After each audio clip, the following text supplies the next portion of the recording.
കഴിഞ്ഞ കുറച്ച് നാളുകൾക്ക് മുമ്പ് എൻ്റെ രൂപതയിൽ വൈദികരുടെ ട്രാൻസ്ഫർ ലിസ്റ്റ് പുറത്തു വന്നു. ഈ ദിവസങ്ങളൊക്കെ അവർ പുതിയ ഇടവയിലേക്ക് ചാർജ് എടുക്കേണ്ട ദിവസങ്ങളാണ്. ഇന്നലെ എനിക്ക് വളരെ വേണ്ടപ്പെട്ട 2 വൈദികരോടുകൂടി ഈ ട്രാൻസ്ഫറിനെ കുറിച്ച് വെറുതെ സംസാരിച്ചിരുന്നപ്പോൾ കുറേ അധികം ട്രാൻസ്ഫേഴ്സ് വളരെ നല്ലതാണെന്ന് തോന്നി.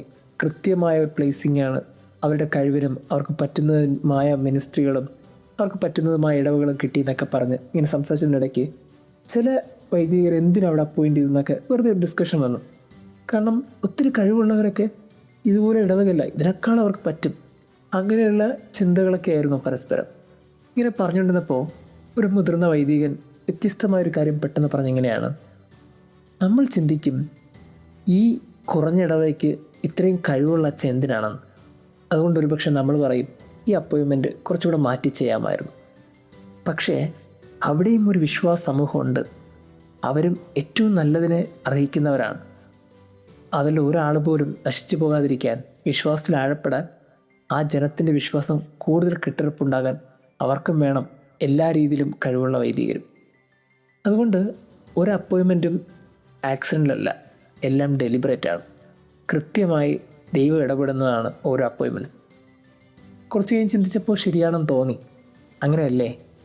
ദൈവം ഈ കഴിവ് നോക്കിയും പുറമേ നോക്കിയും അറിവ് നോക്കിയും നല്ലല്ലോ കാര്യങ്ങൾ ചെയ്യുന്നത്. ജനത്തെ നോക്കിയാണ് പുരോഹിതനെ നിയോഗിക്കുന്നത്, പുരോഹിതനെ നോക്കിയല്ല ജനത്തെ നിയോഗിക്കുന്നത്. ഈ ഒരു ബോധ്യം എപ്പോഴും എല്ലാ അപ്പോയിൻമെൻറ്റ്സിലും ഉണ്ടാകണം. ഇത് പറയാൻ കാര്യം, മത്തിയാസ് അപ്പോസ്തലൻ്റെ തിരുനാളാണ് ആഘോഷിക്കുന്നത്. മത്തിയാസ് അപ്പോസ്തലൻ വരുന്നത് യൂദാസിൻ്റെ മരണത്തോടുകൂടി 12 എന്നുള്ള നമ്പർ തയ്ക്കാൻ വേണ്ടിയിട്ടാണല്ലോ. നറുക്കിട്ടാണ് തീരുമാനിച്ചത്. 2 പേരിൽ ആര് എന്നൊരു ചോദ്യത്തിനിടയിൽ നറുക്കിടാമെന്ന് ചിന്തിച്ചിട്ടാണ് നറുക്കിട്ടത്. നറുക്കിട്ട സമയത്ത് മത്തിയാസിന് കിട്ടി. Is it accidental? അല്ല, ഡെലിബറേറ്റ് ആണ്. അവൻ ഒരു ജനത്തെ മുന്നിൽ കണ്ട് കൃത്യമായി നിയോഗിക്കപ്പെട്ടവനാണ് അവൻ.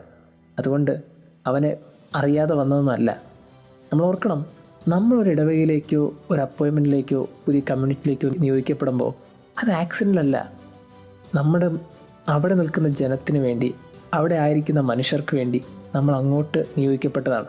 നമ്മളെ നോക്കിയല്ല ആ കമ്മ്യൂണിറ്റി നിയോഗിക്കപ്പെട്ടത്, ആ പാരിഷ് നിയോഗിക്കപ്പെട്ടത്, ആ സ്ഥാപനം നിയോഗിക്കപ്പെട്ടത്. അതുകൊണ്ട് നമ്മളെല്ലാവരുടെ അപ്പോയിൻമെൻറ്റ്സും വളരെ കൃത്യമാണെന്നും ഡെലിബറേറ്റ് ആണെന്ന് ചിന്തിക്കുന്നിടത്ത് ദൈവമാണ് ഈ അപ്പോയിൻമെൻറ്റിൻ്റെ ഏറ്റവും കൃത്യമായ ആളെന്ന് നമുക്ക് തിരിച്ചറിവുണ്ടാകും. ആ തിരിച്ചറിവില്ലെങ്കിലാണ് നമ്മുടെയൊക്കെ അപ്പോയിൻമെൻറ്റ്സിലെ കലഹങ്ങളും പ്രശ്നങ്ങളും ബഹളങ്ങളും ഉണ്ടാകുന്നത്.